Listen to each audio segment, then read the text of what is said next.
क्या दलित मृत्यु के लिए पैदा हुआ है? ये दलित कब तक बोझ उठाएगा? क्या दलितों के लिए अभिशाप बन चुका है कि दलित गटर में मरेगा? ये दिल्ली सरकार ने क्या तमाशा बना रखा है? आखिर वो किसका बेवकूफ बना रहे हैं? ये बड़ा सवाल है। उसके बाद में 2013 में स्वच्छ अभियान अधिनियम 2013 बना। उसमें लागू हुआ कि अब जहां सरकार को ये लगे कि ये यहां गटर में बड़ा हादसा हो सकता है, वहां सफाई कर्मचारी को गटर में नहीं उतारा जाएगा। उसके बावजूद भी गटर में मरने वालों की संख्या नहीं रुकी है। सर, ये बहुजन समाज का क्या तमाशा बना रखा है दिल्ली सरकार ने? सर, क्या हम लोग मरने के लिए पैदा हुए हैं?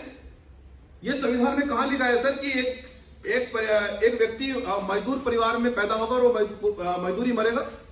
ये संविधान में कहां लिखा है? और जिस प्रकार से दिल्ली सरकार के द्वारा यहां जितने भी लोग गटर में मरे, केजरीवाल सरकार ने कितनों को मुआवजा दिया, कितने लोगों को उन्होंने न्याय दिया, पुलिस अधिकारियों को बचाने के लिए सारे सबूत मिटा दिए गए, जिससे कि क्या उनके नेता बोलने वाले नहीं है? हम दिल्ली सरकार से बताना चाहते हैं कि अब नेता को कुर्सी से खींचने वाले नेता तैयार हो गए, दिमाग में भ्रम है तो दूर कर लें। बिल्कुल नहीं, बहुजन समाज का उत्पीड़न किसी भी रूप में बर्दाश्त नहीं किया जाएगा। अगर अब दलित गटर में मरेगा, 302 का मुकदमा उस अधिकारी पर भी लिखा जाएगा जो वहां के नगर पार्षद, नगर निगम के लोग होंगे और वहां के जो नेता होंगे, सब पर मुकदमा दर्ज होगा। ये भीम आर्मी जैन संगठन का कार्यकर्ता आपसे वादा कर रहा है। और उसके बाद में सर, जिस प्रकार से यहां बाबा साहब डॉक्टर अंबेडकर, शहीद आजम भगत सिंह की फोटो सरकार लगा रही है,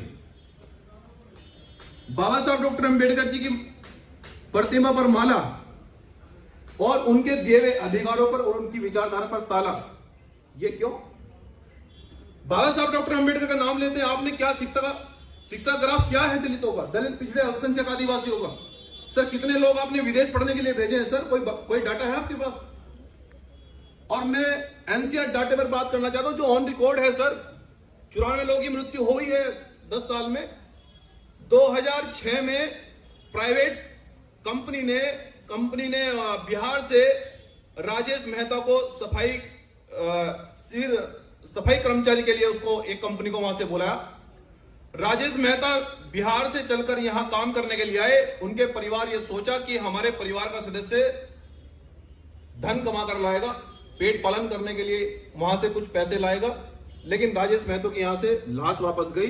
ये दिल्ली सरकार का हाल है। दिल्ली सरकार किसको बेवकूफ बना रही है? और अगर हम शिक्षा की बात करें, शिक्षा का ग्राफ किस प्रकार से यहां पर सभी यूनिवर्सिटियों में, सभी विद्यालयों में सर आर्टिकल 15 को कहीं भी लागू नहीं किया गया। सर, क्यों किस प्रकार से आप बेवकूफ बना रहे हैं? सर, ये क्या तमाशा आपने बना रखा है शिक्षा का?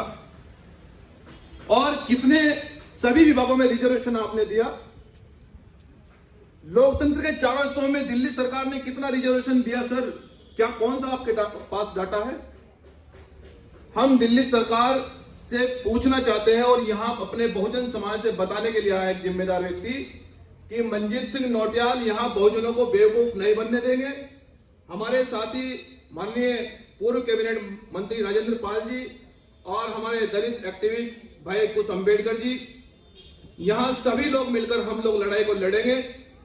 हम जितने भी दलित पिछड़े अल्पसंख्यक आदिवासी दिल्ली में रहते हैं, हम खुद उनकी बस्तियों में जाएंगे, सभी मोहल्लों में, नगरों में जाएंगे। हम बताएंगे कि चोरों से सावधान रहना है, किसी भी रूप में केजरीवाल की पार्टी को वोट नहीं देना है, ना बीजेपी को वोट देना है।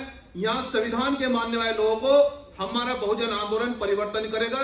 किसी भी रूप में संविधान पर घात करने वाले लोगों को, हमारे लोगों को गटर में मारने वाले लोगों को हम किसी परिस्थिति में आपकी बात नहीं जीतने देंगे। मेरा यहां की जनता से, बहुजन समाज से आपका भाई अपील कर रहा है कि हमने आपकी लड़ाई को हमेशा से मजबूती से लड़ा है, कभी आपको फेक नहीं दिखाई। मैं आपसे फिर से वादा कर रहा हूं कि इस लड़ाई को मजबूती से लड़ा जाएगा। लेकिन बाबा साहब डॉक्टर अंबेडकर ने यह कहा था कि वोट की चोट से आप देश में परिवर्तन कर सकते हैं। सर, चुनाव जब हो तो आपको जागे रहना होगा। माननीय साहब काशीराम जी ने भी कहा कि